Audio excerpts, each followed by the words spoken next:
दोस्तों, किस्से की बात मानने से पहले, किसी को अपना रोल मॉडल बनाने से पहले, किसी को फॉलो करने से पहले 10 बार सोचा करो। क्योंकि अभी हाल ही के अंदर एक यूट्यूबर ने सौरव दास के पूरे घर को दिखाया, जो कि वीडियो आप स्क्रीन पे देख पा रहे हो।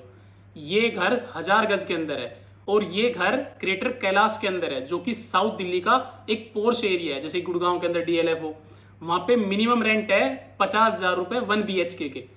और सौरव दास बोल रहे हैं कि उनके घर का रेंट है 12 लाख रुपए पूरे सालाना, यानी 1 लाख रुपए एक महीने का।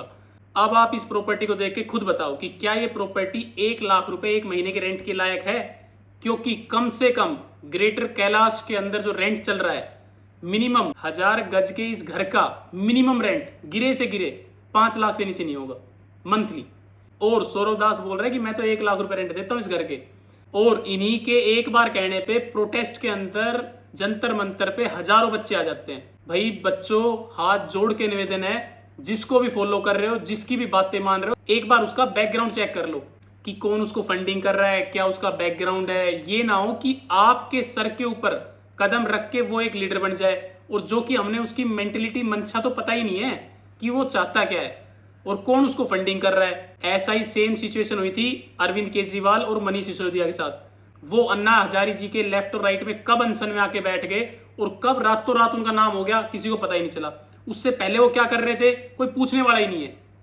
भाई उससे पहले वो लोग 2 NGO चलाते थे। NGO को फंडिंग कौन करता था? Ford foundation. फोर्ड फाउंडेशन कहां से है? अमेरिका से। और फोर्ड फाउंडेशन उन फाउंडेशंस में से है जो किसी भी देश की तख्ता पलट कर देते हैं।